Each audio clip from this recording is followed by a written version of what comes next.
Yeah, the gamma rays are what we're interested in because that's what's going to cook them, right? The gamma rays are going to be reflected all around inside of that craft. There's also a risk of neutrons. This isn't mentioned in my article, but I discussed it briefly in my Radiation Reloaded video. There'd also be a neutron hazard. It's mentioned in this book as well, as a matter of fact, this Astronomical Engineering and Science book, and that is that when you have the particles stopped in the shielding, you tend to get neutrons knocked loose of the shielding, and basically that becomes a secondary radiation in and of itself.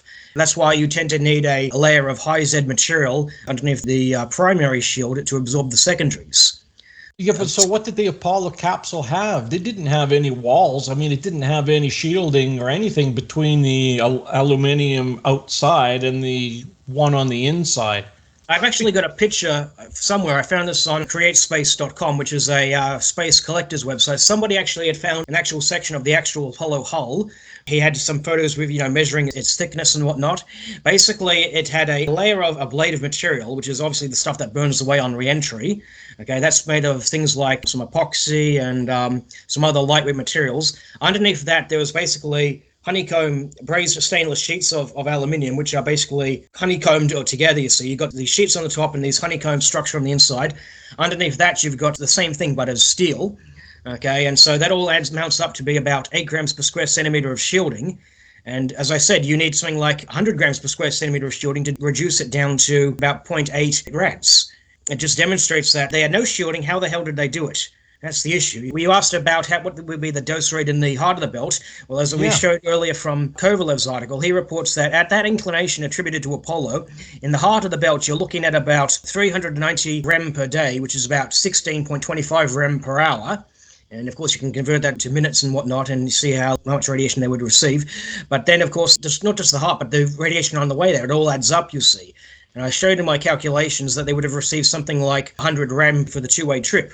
The first trip would have delivered about 72 rem, and the second trip would have delivered about 28 rem. You see, from what I understand, the return trip is supposed to be shorter than the first trip. And so it all adds up. It just doesn't come in the time that would give you some time to heal from this, as you would get from the South Atlantic anomaly. Well, that's interesting, because didn't Alan Bean say they didn't go out that far to get into the radiation belts? He had no idea that they were even there? So I've seen some propagandists trying to pepper in the cracks. They say, oh, he must have been answering a question about Skylab. Well, here's my response to that. If he was answering a question to Skylab, he wouldn't, when told by what the actual dimensions of the belt were, he wouldn't have said, then we went right on out through them, when he was told when they stop and start. Because Skylab didn't go all the way through them. There was a low Earth orbit mission. I was looking at what Jay Windley was saying about some of the stuff. He's a poisonous chap.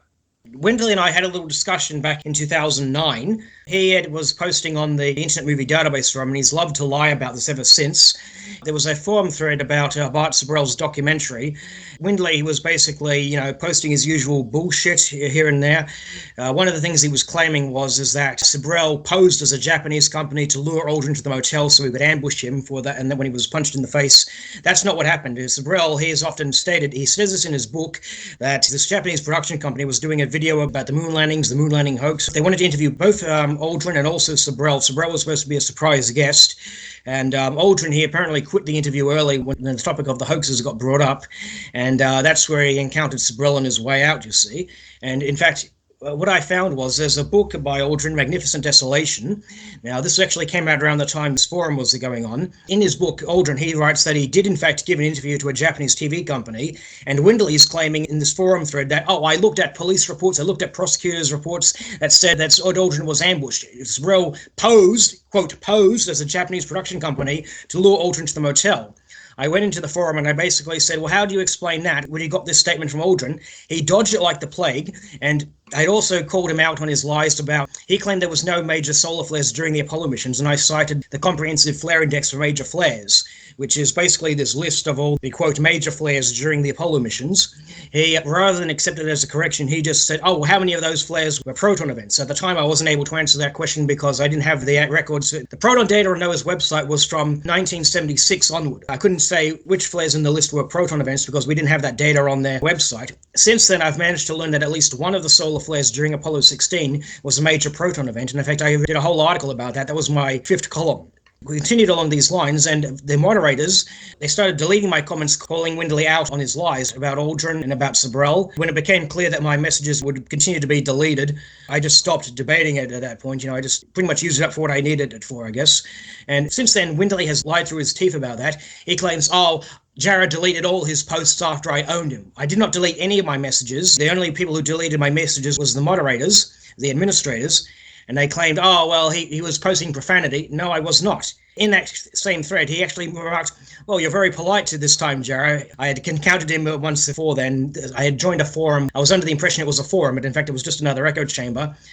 Casing had died a few months earlier, and let me tell you, I just let loose. Raw emotions. I was wild back then, but I would have handled the situation much better now, I think. But the point is, Windley has constantly lied about our encounters on the Internet Movie Database Forum. He claimed that, Jarrah deleted all his messages after I proved him wrong. No, I did not delete my messages. The administrators deleted my message. He is being rude, he's being profanity. No, I was not. The only profanity in my messages was in quoting other people. And then he says, he deleted the thread. The Internet Movie Database, they've deleted the thread. Well, no, they haven't. They just moved it. He just lies through his teeth. And somebody actually joined the forum recently, called him out on that, and he's just avoided the topic. Even in the face of evidence to the contrary, he's continued to stick to his guns, basically, even after in the face of evidence to the contrary. Now, 1 year after that encounter on the Internet Movie Database Forum, that was in 2009, it's ironic that he can claim to have seen prosecutors' documents and in the police reports and whatnot, because I've seen a few reports that concern him. Get this, apparently, a year after our little encounter on the Internet Movie Database Forum, he was convicted for enticing a minor. He's on the Utah Sex Offenders Registry. I wonder why they've never discussed that on their forum. Well, that is interesting because what you posted there, this is 5'4" at 135 pounds. Even a child could take him on, especially in this country. His felony, his description is 76-4-401, enticing a minor / Class A misdemeanor. Date convicted, 19th of November 2010. Conviction state, Utah. Release date, the 29th of June 2011. Counts 1. I didn't even know what to say about that because that's just sick. And they say you should know people by the company they keep. Well, I think in the case of his echo chambers, we should know the company by the registered sex offender they keep. Yeah, sex offenders in prison don't get a very easy time because other prisoners do not like people who fiddle with children. They normally land up in solitary confinement at best and dead at worst. Then you also made another case here when you did column 6, or in the number 6 here, where did Dr. James Van Allen change his mind, or was it changed for him? After the Fox TV show came out in 2001, Jay Windley, he quoted this passage from James Van Allen in which he says, quote, "The recent Fox TV show that I saw is an ingenious and entertaining assemblage of nonsense. The claim that radiation exposure during the Apollo missions would have been fatal to the astronauts is only one example of such nonsense." Now, I found the full article. This was a full email. He supposedly sent this to a guy by the name of Doug Lambert. He basically lists these 5 bullet points. And I basically went through each and every one of those. First bullet points, he says, the radiation shelves do indeed pose important constraints on the safety of human spaceflight. That's no dispute there. The next part, he mentions very energetic protons in the inner belt are the most dangerous and difficult to shield against. Specifically, prolonged flights, humans or other animals in the orbits around the Earth must be conducted at altitudes less than about 250 miles in order to avoid significant radiation. Well, this is true, but he sounds like he's talking about the South Atlantic anomaly exposure. Prolonged flights, that would be something like the International Space Station. And 250 miles, that's closer to where the actual anomaly dips down to, so this doesn't seem relevant to what we're talking about here. The third bullet point here, he claims a person in a space shuttle would have to orbit the Earth at 1,000 miles for about 1 week to receive a fatal dose of radiation. Okay, well, hang on a second. That's not true. I actually got the AP8 readouts. I did the calculations, and I found that the space shuttle will stop protons with energies up to 10 mega electron volts. And so I focused on the energy greater than that. And when I did the calculations, I found it would be something like 50 rad per hour. And of course, you can multiply that by the radiation weight factor, and it ends up being something like 250 rad per hour. And so that indicates that an astronaut would not receive a fatal dose in a week, but rather hours. So he's talking complete nonsense here, to use his word. The fact that people continue to cite Van Allen's retraction demonstrates they never even bothered to fact check it. One course I did was planetary biology, where we basically look at the possibility of life on other planets. And one of the topics that we had to do was design a spacecraft to land on one of the moons of Jupiter.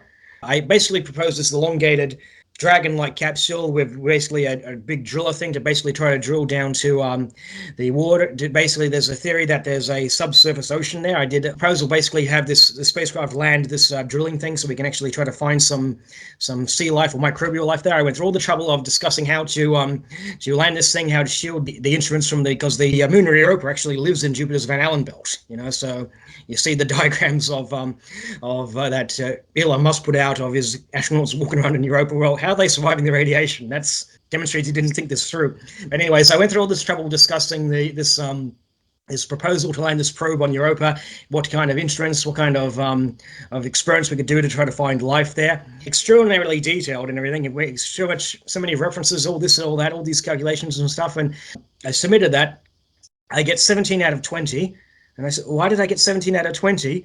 I look at the examiner's notes. I forgot to discuss the communication system. Oh, my God. You know what I thought you would have got nailed for? I definitely thought you would have got nailed because you didn't use boron nitride nanotubes as the material to disperse the radiation. Yeah, right. I just found that one of the biggest highlights of getting my degree. I went through all this trouble designing the spacecraft to land on Europa, all these elaborate experiments, and I forget to discuss the communication system. This isn't a stable return mission. How would I expect to get the data back? Yeah. Well, you see, if you take it from a Canadian point of view, it's just like ice fishing. You're going to drill down till you hit the water, and then you throw your line in. Mm. And if you get 17 out of 20, it's because you forgot to bring a Tim Hortons coffee with you. Well, I'm happy to say that I asked a couple other reports that I had done. There was this one report I did on Australian tektites. Tektites are these glassy materials. You see, when a meteorite crashes into the Earth and sends up all this molten rock and glass up into the air, the glass portion actually crystallizes and comes back down to the Earth.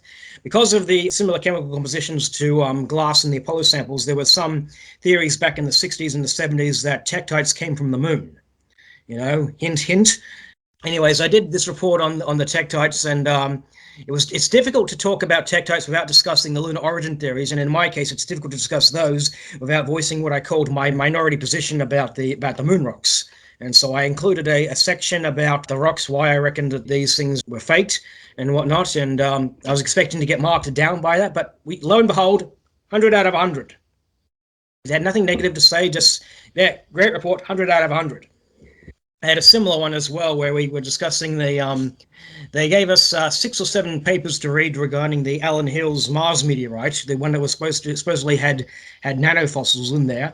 Subsequent studies proved there was just a misidentification, and we basically were given these reports, proposing life in these rocks, and other articles basically debunking that theory, and we had to basically evaluate all those things, and we also had to find some other articles as well to cite in our report. I read somewhere that the meteorite was originally thought to be from Vesta. There's Howardites, Diogenites, and Eucrites. The Eucrite is your basalts, the Diogenites are your gabbros, and your Howardites are your breccias, these fragments of the things. These are all from Vesta, and the Allen Hills meteorite was thought to be a Diogenite. And reading through those reports, I sort of started to lean in towards that original identification, and I voiced my views why as a little appendix at the end of the article. The examiner, he said 20 out of 20. Basically, he thought I made a good case that there's no fossils found in this meteorite. And he said at the end, I disagree with your Diogenite theory, but I appreciate the references and the research you did into that. What I've learned from that is that your peers, they may or may not agree with you in regards to a controversial theory, but it's important to make your case. That's basically what it all comes down to. You have to make your case.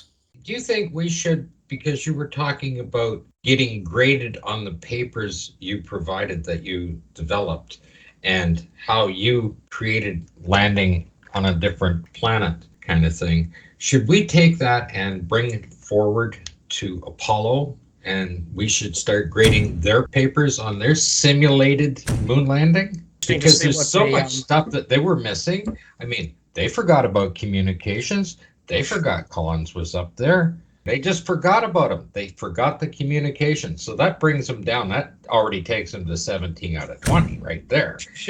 I mean, if we start adding up the rest of it, they forgot about a countdown to take off from the lunar surface, knock another 3 points off them. They're going to have a failing grade in no time. It'd be interesting to see. As a matter of fact, I'll tell you a story about that as well. One of my geology professors had actually co-wrote an article with Harrison Schmitt, first and only geologist on the moon. This was during my geophysics class. We went in separate cars. Basically, we took what's called a gravitometer, which basically measures the gravity field strength. We basically went off campus to basically try to detect these underground tunnels, these underground roadway tunnels.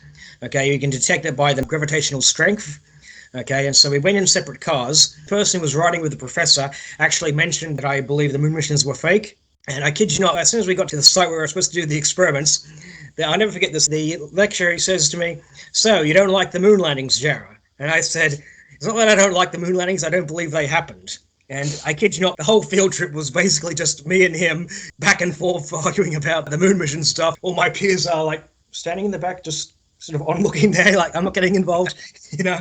And so we had this little discussions, and we would go back to our experiments. We would like put the machine down, we would do the settings, and while it's doing its readings, he would say, "Oh, by the way, Jarrah, what about this? What about that?" And I was citing all the counter reports off the top of my head. I had a very good photographic memory and stuff. He would say, "What about the fact that there's no water in the rocks? And what about the 6,000 parts per million of water discovered by Greenwood et al. 2010? You know, what about the water that was originally detected by Friedman et al. 1969? You know, all these things that this is comparable to the water contents of Earth rocks. What about ferric iron? About this?" You know, I was literally studying everything off the top of my head. He says, "You know, we have meteorites from the moon." And I said, "Are these the meteorites that were originally thought to be eucrites?" And, "Oh, you mean before we found the Apollo samples?" "No, after we found the Apollo samples." I mentioned, what was it, L-Moraine 8452, all these different, I was reciting the names of the rocks in question. I was just, this is supposed to be a learning experience. And literally all I remembered from that field trip was just me and him back and forth about the rocks. You know, I guess they sort of take it kind of personally. I guess he would probably take it even more personally, considering that he, you know, wrote a paper with Schmitt. Yeah, it's probably the first time anybody had been seen to challenge what his hero Schmitt had been doing. That's another thing with the Jay Windley thing, because first of all, there's no disclaimer. You know, Rogan has since claimed, "Oh, it was just done for artistic purposes, you know, as a illustration type thing." Well, first of all, there's no disclaimer in the book about that. There's no, you know, disclaimer that it's intended as an artistic purpose. But Windley, he often went so far as to claim that Ralph Rene was offered $10,000 by Jim Oberg to prove that Collins did indeed intend to claim this as a Gemini 10 photograph. Well, there was no such. I actually contacted Ralph Rene and asked him about this, and this was news to him. He was like, "What? He offered me?"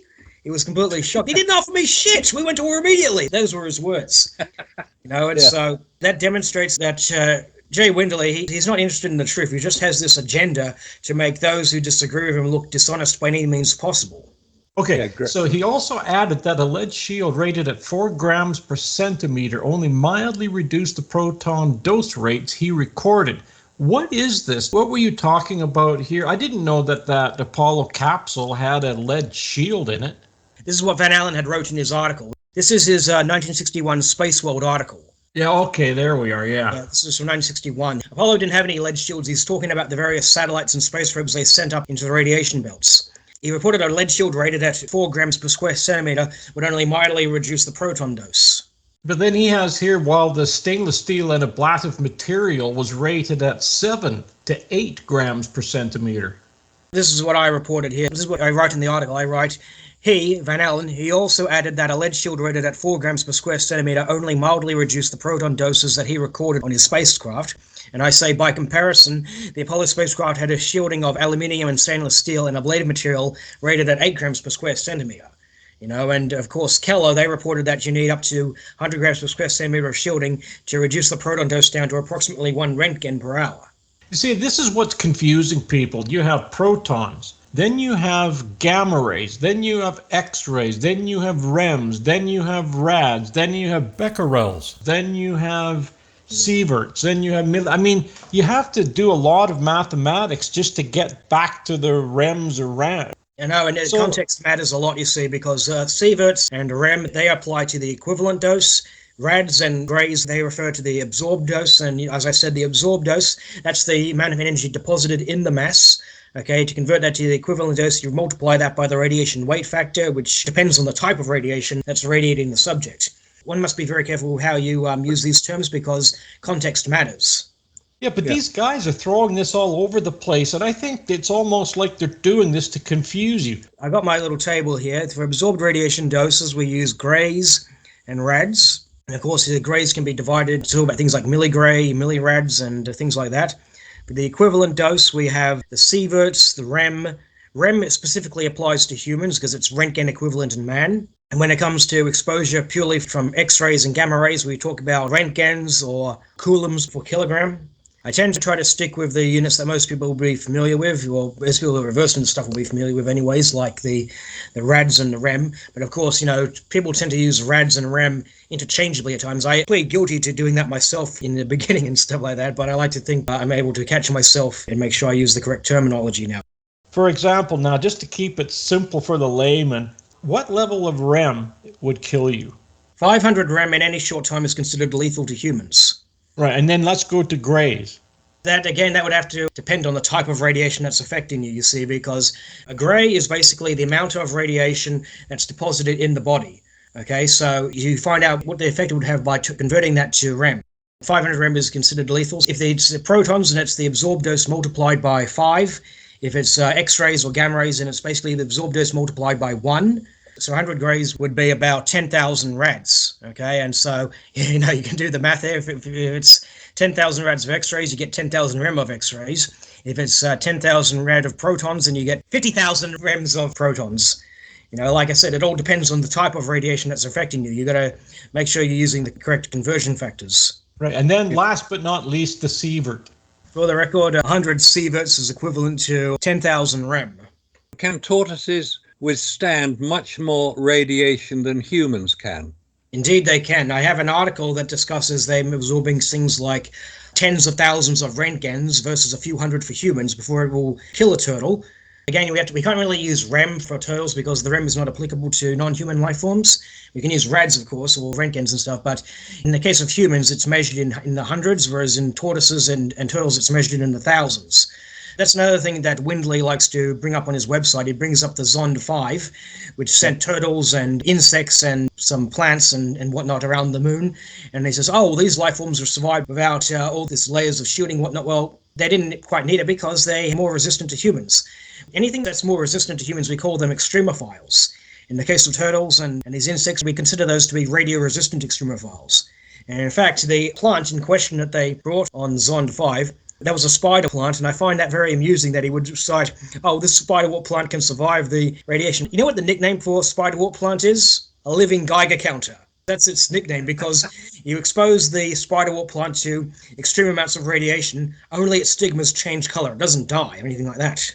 So obviously people like Windley don't really understand the radiation measurements and how they're doing. Or he's hoping his audiences don't understand it. Well, what we're trying to do to separate out the problems and show that humans are affected by radiation quite severely. We're not designed to be in space. We're delicate little creatures, us humans. We should look after ourselves and not put ourselves in danger, like going to the moon. It's not wise without the necessary protection. What kind of a spacesuit would you have to design in order to actually walk on the surface of that moon and not die of radiation poisoning? Well, realistically, you wouldn't be able to have a kind of suit like that. You would probably use something like a mech suit or something to try to just bring it down to reasonable levels. The idea is if you're walking on the moon, you want to constantly monitor your personal dosimeters and basically see, okay, what's the readouts looking like? On the Concorde, for example, when they were doing polar routes, they would always take evasive action away from the poles in the events that it exceeded something like 100 millirad per hour, because like that would be an indication, okay, there's a massive solar flare happening, we should drop to a lower altitude or take evasive action altogether to minimize radiation exposure. Okay, and so realistically, you probably want to do something similar. If you're out on the moon, the radiation is getting high, there must be a solar flare coming, I must retreat to my shelter. The idea is you would have a shelter, a little base there, basically buried underneath all the lunar material to try to maintain some form of shielding. Erica Harnett, she proposed actually timing a mission to the moon such that it would coincide with the full moon. The idea is that during the full moon, the moon will actually enter the magnetic tail of the Earth. You see, the Earth has a magnetic field. That's where it traps the radiation in those magnetic field lines. At the same time, the solar wind blows the magnetic tail back further out into space. You see, it's this enormous tail. They call it a magnetotail. Okay, and during the full moon, the moon will actually enter this tail. There have been some proposals to actually time the mission to the moon such that the spacecraft will go up the tail, receive the same protection from solar flares and the like by this tail, and then land on the moon while the time it's in this tail. Obviously, do your business about on the moon under the shielding of the tail. Once before it's scheduled to leave that tail, launch off the moon and go home. So then they would have to basically dig a tunnel into the side of a hill, like a mountain or something like that, and then go in there and shut the door? Either that or have it built inside a lava tube. There are naturally forming lava tubes on the moon, and there have been proposals to drill under there as well.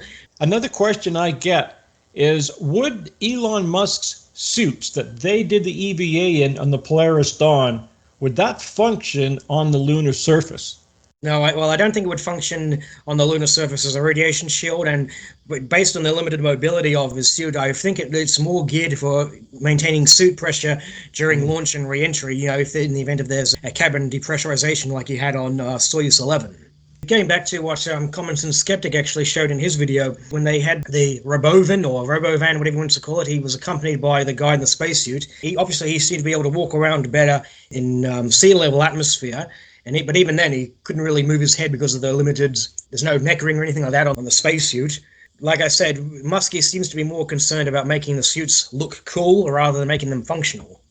Just one point on the visor. Obviously, a visor being pulled down, like a motorcycle helmet, the visor's pulled down.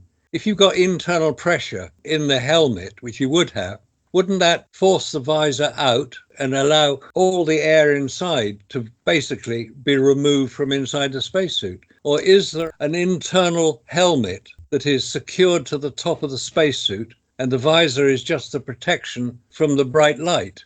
That's correct. The inner suit, there's actually 3 layers of the visor. There's what they call the so-called fishbowl helmet, which basically connects over the actual neck ring and basically maintains the suit pressure. Over that is essentially this outer helmet, which has the outer layers on it. You have the inner clear visor, which seals in the suit pressure. Then you have a outer red visor, which is protection against micrometeorite impacts, as they say. And then there's the outer gold visor, which is purely against UV protection. It's basically like a gigantic set of sunshades. Okay. Yeah, but that's the Apollo one. I have my own theory on that. That little neck foil that goes around there, I believe that whole thing is actually vented. The only point where they have an umbilical is down on the leg. If the air is blowing through that, and for that helmet to stay clear without fogging up while they're breathing, it has to vent out from somewhere. Don't forget, these suits were created by Joe Fernandez, a Hollywood costume designer, designed these things. When they're sitting down and you see where the umbilical's plugged in, they're virtually cutting the air off coming into that.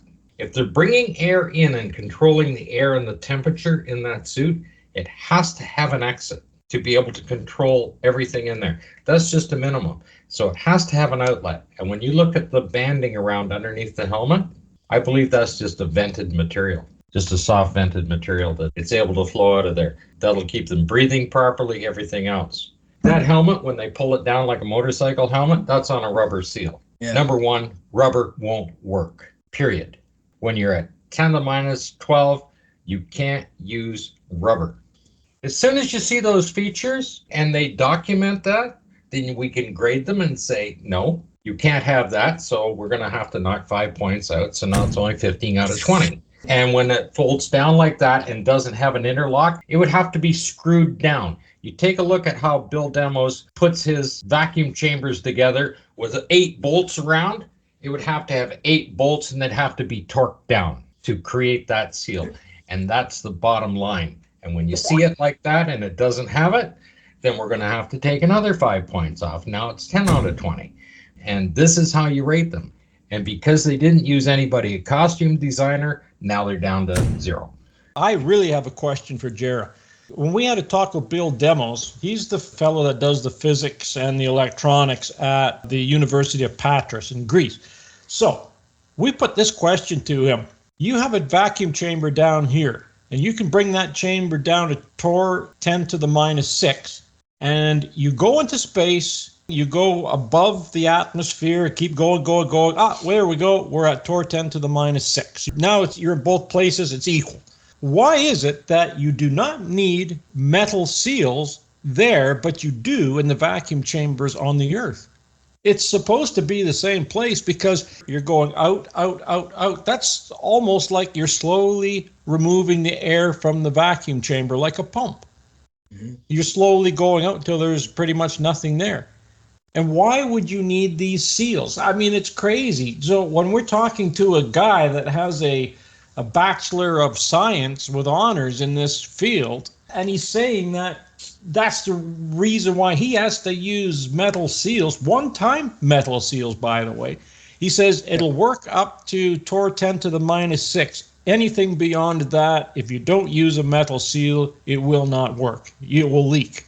In other words, they're out there, they're docking, the LEM comes up, it docks with the command module, and on the moon, out that way, it's torr 10 to the minus 11 to 12. So how are those spacecraft coupling without using these one-time metal seals? This is another mystery I've never been able to figure out.